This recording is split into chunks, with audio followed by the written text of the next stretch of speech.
नमस्कार। पहले दिल्ली जली, बंगाल, कश्मीर, मणिपुर, मिजोरम, मेघालय, नागालैंड और अब हरियाणा जल रहा है। दल गुलाम याद रखें कि सबका नंबर आएगा। अभी हरियाणा में देखिए क्या हुआ है।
देखा आपने, शिवभक्त जा रहे थे, उनके ऊपर पथराव, आगजनी, सार्वजनिक संपत्ति, निजी संपत्तियों को नष्ट किया गया, मारा गया, पीटा गया।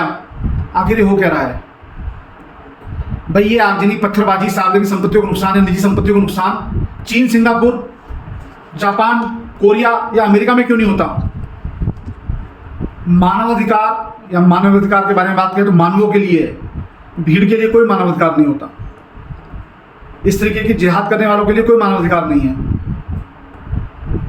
मानवाधिकार मानवों के लिए, दानवों के लिए बिल्कुल नहीं है। दानवों के लिए कोई मानवाधिकार नहीं होता।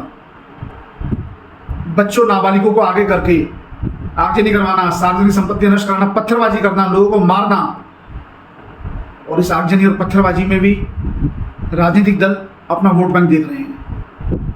वोट बैंक की उनको फिक्र है।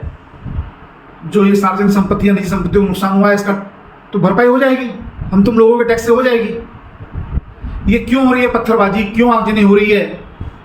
जब एक बार 1947 में धर्म के आधार पर बंटवारा हुआ, तो क्यों नहीं भारत को भी वो स्टेटस दिया गया जो पाकिस्तान को दिया गया? और चलो, संविधान के हिसाब से क्यों नहीं आचरण कर रहे सब लोग? एक समुदाय विशेष अपने को संविधान से ऊपर क्यों समझ रहा है?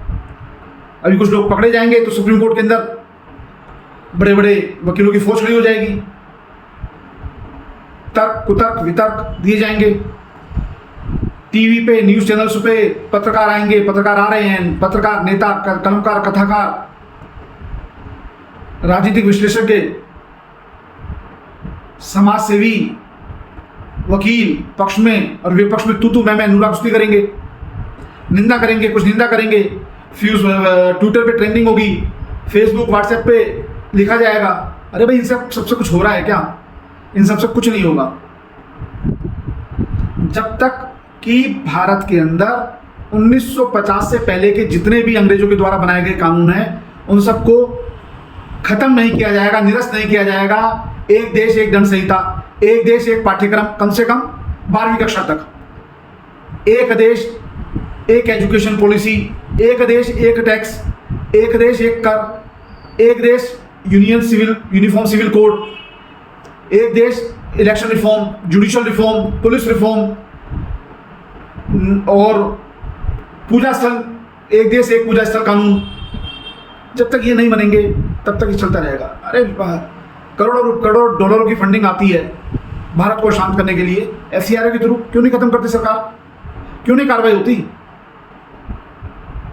कैसे इस मजहबी उन्माद को काबू में या बंद किया जा सकता है, खत्म किया जा सकता है? भाई, ये ऐसा मजहबी उन्माद, इस तरीके का उन्माद ना तो चीन में है, ना सिंगापुर में, ना जापान में, ना कोरिया में, ना अमेरिका में, भारत में ही क्यों है?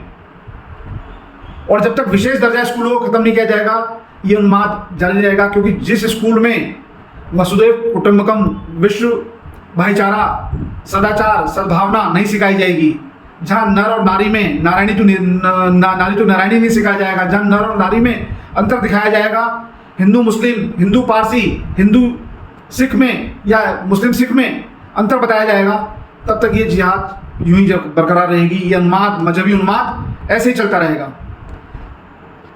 इससे पहले कश्मीर में कितने लोगों को फांसी हुई, बंगाल में चुनावी हिंसा हुई, उसके बाद फिर पंचायती चुनाव में हिंसा हुई, मणिपुर जल रहा है। मणिपुर अब तो टेलीविजन के माध्यम से पता चल गया मणिपुर जल रहा है। 1993 में भी मणिपुर में लगभग 750 के आसपास सरकारी आंकड़ा है जो लोगों की हत्याएं हुई थी। सामुदायिक हत्या मतलब आपसी दो समुदाय में विवाद के कारण संघर्ष हुआ और उसमें हत्या हुई ना। उस समय कोई प्राइवेट न्यूज़ चैनल थे, सरकारी न्यूज़ चैनल होता था, एक कंट्रोल था सरकार का पूरा, जो अखबारों में पढ़ा गया, जो नहीं पढ़ पाए, ना इंटरनेट था ना सोशल मीडिया था। तो उनमें से कितनों को सजा हुई। मेघालय में, केरल में कितने लोगों को फांसी हुई। सम्मान कैसे होगा कानून का जब उन्हें भीड़ को पता है, छोटे छोटे बच्चों को आगे कर दिया, नाबालिगों को आगे कर दिया, फोड़ो बस, तोड़ो बस, मारो लोगों को, तोड़ दो गाड़ियां, जला दो संपत्ति, लूट लो दुकानें। उन्हें पता है उनका कुछ बिगड़ना नहीं है, उनको तो खेल लग रहा है। लाखों रुपए के, डॉलरों की फंडिंग आ रही है, वकील खड़े हो जाएंगे बड़े बड़े न्यायालयों में, उनका क्या बिगड़ना है। ये उन्माद जब तक एक देश एक धर्म कानून नहीं होगा, मतलब सभी धर्मों के लिए एक कानून नहीं बनेगा। क्रिश्चियनी एक्ट खत्म होना चाहिए, क्रिश्चियनिटी का शरीयत खत्म होना चाहिए, एक एक्ट पूरे देश के लिए, एक दंड विधान। 1860 का आईपीसी चल रहा है, 1861 का पुलिस एक्ट चल रहा है, 1870 1862 के कानून चल रहे हैं। तो आप सोच सकते हो कैसे न्याय मिलेगा। अंग्रेजों ने इस देश को जाति में बांट दिया, धर्म में बांट दिया, और भारत के जो नेता हैं, वर्तमान नेता और जो पहले के नेता हैं, और उन्होंने इस कार्यक्रम को बदस्तूर जारी रखा। कानून कठोर नहीं है, कानून का लोगों में सम्मान नहीं है। तू मैं, नूरा कुश्ती, बतौलेबाजी, लच्छेदार भाषण, ड्राइंग रूम बैठ के बतियाने से कुछ नहीं होगा। जब तक इस देश के अंदर कठोर कानून नहीं बनेगा तब तक ये आग यूं ही जलती रहेगी। पहले दिल्ली में शाहीन बाग में हुआ, दिल्ली दंगे हुए 2020 में, जबरदस्त, कितने लोग मारे गए। जहांगीरपुरी में जुलूस पे, रामनवमी के जुलूस पे पत्थरबाजी हुई, आगजनी हुई, हत्याएं हुई। और नांगलोई पे अब फिर पत्थरबाजी, हत्या हुई, सार्वजनिक संपत्तियों को तोड़ा गया, नुकसान पहुंचाया गया। अब हरियाणा, जिसे झारखंड कहते हैं, अब हरियाणा भी जल रहा है। शिव भक्त, शिव कावड़ जो आ रहे थे जल चढ़ाने के लिए, उनको घेर घेर के मारा गया। ये मजहबी उन्माद कब खत्म होगा? ये किसका केवल एक ही विधान है, और ये किसी एक धर्म विशेष के लिए, सभी के लिए। जो कानून का पालना नहीं कर रहा है, सख्त कानून होने चाहिए। जो भी इस तरीके का उन्माद कर रहा है उसके खिलाफ 15 दिन के अंदर पूरी की पूरी कार्रवाई पूरी होनी चाहिए। 6 महीने के अंदर उसको सजा मिलनी चाहिए, और सजा भी अगर कारावास हो 60 साल का, नहीं तो मृत्युदंड। और उसकी संपत्ति से जितना निचोड़ा जा सके, जो नुकसान पहुंचाया उसने सार्वजनिक संपत्ति को, वो वसूला जाना चाहिए। जब 6 महीने और 1 साल के अंदर ट्रायल खत्म हो जाएगा सुप्रीम कोर्ट तक का, तब जाके इस देश में की शांति होगी। अन्यथा सभी धर्म के लोग इस उन्माद से परेशान रहेंगे, और एक धर्म तो पिस ही रहा है, जो बहुसंख्यक को पिस ही रहा है, और वो नेता गिद्धों की तरह इसमें भी अपना वोट बैंक ढूंढते रहेंगे। जब तक एक कठोर कानून नहीं बनेगा तब तक ये बदस्तूर जारी रहेगा। इसके लिए जितना जल्दी से जल्दी हो आप अपने लोग, जो अपने क्षेत्र के सांसदों से मिलो, उनको बताओ कठोर कानून की आवश्यकता क्या है। और जब तक कठोर कानून नहीं बनेंगे तब तक जारी रहेगा। मेरी इस वीडियो को आप ज़्यादा से ज़्यादा शेयर कीजिएगा। विशेष दर्जा स्कूल बंद होने चाहिए। वीडियो अगर आपको अच्छी लगी ज़्यादा से ज़्यादा शेयर कीजिएगा, कमेंट्स कीजिएगा। नमस्कार।